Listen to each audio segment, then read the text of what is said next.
দূর করে বাংলাদেশের পথা রাজনীতিকে বিদায় জানিয়ে নতুন বাংলাদেশ করার জন্য আমাদের সন্তানেরা লড়াই করেছিল।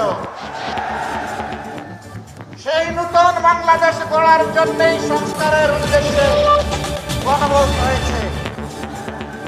বাংলাদেশের একটা জায়গায় শুধু দাঁড়িয়ে বর্তমান প্রধানমন্ত্রী বলেছিলেন ভোট দিবেন দুটো, একটি আমার দলকে আর একটি গণভোটে হা। তিনি প্রথমটা রক্ষা করেছেন, দ্বিতীয়টা তিনি রক্ষা করেন। আজকে আপনাদেরকে কথা দিচ্ছি, আমাদেরকে বিভিন্নভাবে এই গণভোট বাস্তবায়নের দাবি থেকে সরিয়ে নেওয়ার জন্য অনেক কথা বলা হচ্ছে। পরিষ্কার কথা, আমরা জাতির সাথে বেইমানি করতে পারব না। জাতিকে আমরা কথা দিয়েছি, লড়াই আমরা করে যাব, গণভোট বাস্তবায়নে বাধ্য করব ইনশাআল্লাহ। এর থেকে এক চুল পরিমাণও আমরা সরব না। এই আবু সাইদের রক্তে ভেজা রংপুরে আরেকবার এই অঙ্গীকার ব্যক্ত করে গেলাম। আমাদের দ্বিতীয় কথা, তিস্তা অঞ্চলের মানুষের দুঃখ। আমরা নির্বাচনের আগে বলেছিলাম, আমরা নির্বাচিত হয়ে সরকার গঠনের সুযোগ পেলে তিস্তার বালুচরে কুদাল মেরে প্রথমেই বাংলাদেশের উন্নয়নের যাত্রা শুরু করব। দুঃখের বিষয়, তিস্তা নিয়ে বর্তমান সরকার অনেক ভালো ভালো কথা বলছে। আর নির্বাচনের আগে জাগো বাহে তিস্তা বাঁচাও এই আন্দোলন করেছে, কিন্তু তিস্তা নিয়ে এই বাজেটে 10 টাকারও কোনো অ্যালোকেশন নেই। আমরা আর কথার ফুলঝুড়ি শুনতে চাই না, দেখতে চাই না, আমরা বাস্তব পদক্ষেপ দেখতে চাই। এই সরকার যদি ব্যর্থ হয়, আগামীতে ইনশাআল্লাহ আপনাদের সহযোগিতা, দোয়া, ভালোবাসা, সমর্থন, ভোটে নির্বাচিত হয়ে 11 দল সরকার গঠন করে সেই দাবি বাস্তবায়ন করবে ইনশাআল্লাহ। বিস্তীর্ণ এলাকা জুড়ে সীমান্তে সুড়সুড়ি দিচ্ছে প্রতিবেশী ভারত। সরকার বুকে কুলু পেটে বসে আছে। আমরা প্রতিবাদ করছি, জনগণ প্রতিবাদ করছে। শুধু প্রতিবাদ করছে না, প্রতিরোধ করার জন্য বিজিবির সৈনিকদের সাথে সমান তালে জনগণ লড়াই করে যাচ্ছে। আমরা এই সংগ্রামী বীরদেরকে অভিনন্দন জানাই। সরকারের মুখ থেকে এই ব্যাপারে এখন পর্যন্ত একটা শব্দ আসে।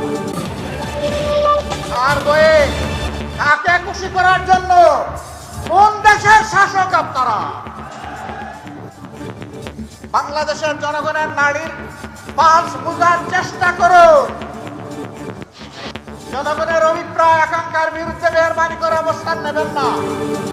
এতে কি হয়, সম্প্রতি ইতিহাস থেকে সবারই সবক গ্রহণ করা উচিত।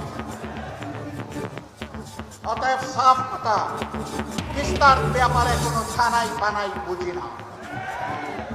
তিস্তা প্রজেক্ট বাস্তবায়ন করতে হবে। বলেছিলাম, আমরা নির্বাচিত হলে, আল্লাহ তাআলা সুযোগ দিলে, আমরা রংপুর বিভাগকে বানাবো কৃষির রাজধানী। সেই রাজধানীর কথা বর্তমান সরকার ও সংসদে বলছে, কিন্তু রাজধানীকে রাজধানীকে নিয়ে মহাপরিকল্পনা করতে হবে। এখানে এসে শুনতে পেলাম দুঃখের বিষয়, কৃষক কষ্ট করে ঘাম জড়িয়ে ফসল ফলায়, এই অঞ্চলে বিপুল পরিমাণ আলু উৎপাদন হয়। এখন হিমাগারে রাখতে গেলে বস্তা প্রতি 600 টাকা তাদেরকে দিতে হচ্ছে। এটা অন্যায়, এটা জুলুম, এটা বন্ধ করতে হবে এবং ন্যায্য দামেই সেখানে রাখার ব্যবস্থা করতে হবে। শুধু এটি নয়, আরো যত জিনিস এখানে উৎপাদন হয় তার ন্যায্য মূল্য প্রাপ্তি কৃষককে নিশ্চিত করতে হবে। সম্মানিত ভাইরা, বাজারে দ্রব্যমূল্যে জনগণ অস্থির। সরকারের হৃদয়গুলা ঢুকে না, কারণ জনগণ তো চাঁদাবাজি করে না, তাদের তো অবৈধ অর্থের উৎস নেই, তারা ঘুষ দুর্নীতির সাথে সম্পৃক্ত নয়। তাদের এই দুঃখ ওই লোকেরা কেমনে বুঝবে যারা চাঁদাবাজিতে লিপ্ত? যারা ঘুষ দুর্নীতিতে ব্যস্ত তারা এটা বুঝবে না। আমাদের স্পষ্ট অঙ্গীকার, ইনশাআল্লাহ সব দুর্নীতিবাজরা এক হয়ে ইঞ্জিনিয়ারিং করে আমাদেরকে হারিয়ে দিয়েছে কয়বার। তবু তুমি দান খাও বারবার, তোরা পড়বা একবার। আগামীতে এই সুযোগ আর দিবে না জনগণ। তবে ন্যায় ইনসাফের ভিত্তির উপরে 11 দল একটি সরকার গঠন করবে ইনশাআল্লাহ। যেই দেশে চাঁদাবাজ তো দূরের কথা, তাদের ছায়াও সহ্য করা হবে। দুর্নীতি করার প্রয়োজন কারো হবে না, সম্মানজনক ভাবে সবাই বাঁচতে পারবে। এরপরে লোভের কুশবর্তী কেউ দুর্নীতি করলে তাকে ছেড়ে কথা বলা